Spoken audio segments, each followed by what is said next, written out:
How do I avoid injuries while pushing my limits? Good question. The simple truth is, man, you don't know when you're going to get injured. You can have the perfect form, the perfect setup, the perfect amount of reps, the perfect amount of intensity, the perfect recovery, the perfect nutrition. You can do all that stuff and still get injured by picking up a fork. It can be something so stupid that you don't account for that just happens. You can minimize the risk of injury by training correctly with the right form, with the right intensity, with the right tempo, all these different things, man. But have to understand that part of moving heavy weights around is that sometimes you are inevitably going to get injured. So I think that you should change the perspective of how do I not get injured and living in that fear-based mindset to like, if I get injured, how can I persevere through it? How can I recover? So I'll talk more about that in this video instead. And how do you persevere? The same way you persevere any other challenge of life, guys, is that you remember what you said you were going to do and why you said you were going to do it. You understand that it's part and parcel of the game of life, that adversity is going to come to you. So you have to weather yourself for it, to expect it, to expect the challenges, expect the setbacks. And then you have to learn the lessons through the pain. And then you have to understand, like, for example, as I've like broken my back from tearing it, like sitting on a stool at work, had to understand that it wasn't that point in time that broke it. It was like maybe bad form with deadlifts before that. But funny, it didn't actually break from the deadlifts. It was actually from sitting down wrongly on a stool. But then later on, the deadlifts did aggravate that injury. I couldn't train core for years, and yeah, like I couldn't sleep, couldn't walk, couldn't lay down. I had to have like pillows under my hips and do all these different recovery exercises all the time to try and strengthen that. And then I healed it through like more hamstring work and more quad activation, more quad development, more core training. These are like, you only find out how to avoid injuries sometimes by going through the injuries to learn that you need to strengthen what's around it. And so the honest and the most direct way I can say about injury prevention is just about training everything to the best of your ability and trying to make sure you have no weak points. So like not skipping leg day, not skipping calves, not skipping forearms, not skipping everything, like trying to get as many points as possible training whilst focusing on the main compound movements of the squat, bench, deadlift, overhead press, like dips, pull-ups, like any of those things together is going to be ideal for you to build that strength so your body can withstand all these different tests of all the little things you're going to be going about with your day. Like if you are skipping out on like one massive muscle group like training legs, like you're really selling yourself short, man. You really like, you need to treat every single part of yourself as if it was just as important. Like you want to build big arms, you got to train him like a powerlifter trains his legs. If you want to build a ripped core, well, you're not just going to get that development from the compound muscle groups. You have to do it in isolation.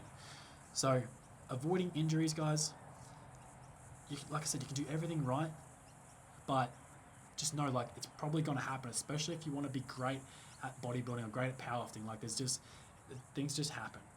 You can avoid them in a sense by playing it safe, but then you're going to also have average results too. So give it, like, study the form of people who are professionals when it comes to bodybuilding and powerlifting. Execute it to the best of your ability. Film yourself. Make honest critiques. Could you do it better? Is your form hitting the desired muscle group, or is it hitting other things? And if not, maybe you need to change that. Are you getting the pain of injury pain, or are you getting the pain of progress, which is different pains? You have to be learning that connection between your mind and your body. And if you're getting too much of that injury pain, guys, well, maybe you got to scale it back and look at the form and be honest again and go and study some more. Like, don't just keep showing up expecting a different result without putting in more study and more effort and more discipline and more, due diligence as you go along these paths of your training, man. And then, make sure you're having the right amount of proteins, carbs, fats, right amount of sleep. Do your foam rolling, do your trigger pointing, do your physiotherapy, every now and then, or chiropractic. That's pretty much what I do, man. But like, the physio and the chiro, that kind of stuff, man, like I don't really do it that much. It's really just about like getting a quick warm up in. Honestly, just training hard. And the harder you train, the more resilient your body gets anyways. And over time, you just develop a relationship with your body, knowing like, oh, I probably shouldn't do it that way because I'm, on this curl, I'm actually hitting more of my front delt than my bicep. So I'm not actually hitting it right. Unless I'm trying to train my delt for some reason by doing a bicep curl. But like, it's not, you know what I'm saying? Do the form correctly. If you don't know it, experiment based on looking at professionals and how they do it too. And then go and watch why they do it in their particular way, because I guarantee you, anyone's got to an elite level in powerlifting is going to say to you like, yeah, maybe this way is a little different to other people because of, and they're going to list about their biomechanical differences. They're going to list about how their limb length is different, or how maybe they just have too much tightness in their hips, so they have to squat to a certain width of a certain width of their legs. They don't have that ankle flexibility. Like, there's so many different variables you just don't think about when you look at other people's form and compare it to yourself. There's fundamentals, yes, like breathing, like time under tension, like all these different things, guys, yes. However, it's still going to come down to the individual at the end of the day, how much responsibility they place on themselves to correct themselves. And is that not the same approach to the rest of your life, man? When, like, you just have to try things and learn by sometimes failing and sometimes learn by success, but always keeping a constant journal of progression, like trying to understand, like, if you fall or come up short, like, why'd you make the mistake? How can you learn from it? How can you grow from it? And then go and look for the solution rather than looking for an excuse. And that's how you make the same adaptations with your form as well, guys, because you're tracking this stuff like someone who actually wants their goals. So there's nothing that's ever going to be perfect, guys. And like, you just got to accept that things can sometimes happen. Like, there's always going to be something that tries to knock you off your path. There's never going to be the right time for anything, man. The right time is right now. And you can't get back the time that you've wasted. So let that anger you and frustrate you into taking action imperfectly upon all these different things, guys, whether it be the nutrition, training, whatever like that. And yes, there's answers out there, and I've got answers on my channel for how I've, done that 24/7, 365, stayed natural, got jacked, dominating powerlifting competitions, all that kind of stuff, guys. Go watch it. But what I'm saying is that, like, you have to just take the imperfect action and not be afraid to fail.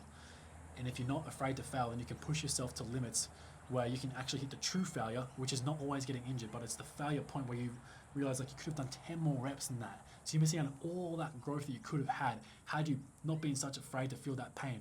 And that's what gives birth to that belief within you and that mindset that's unstoppable, that, like, doesn't matter what pain or adversity you face in the rest of your day, the rest of your life. It's like, I got through this in my training. I have a trained ability which I'm mastering day in, day out through repetitions. I sure as shit can go and dominate the rest of my life when pain comes my way. I don't have to negotiate with a lesser version of myself because I'm comfortable being uncomfortable. I'm comfortable living in pain. In fact, I desire it. I chase the adversity on my own terms so that I can smash it whenever it comes against me in some other way of life. I understand it is the catalyst to my growth, not the thing that's actually going to set me back.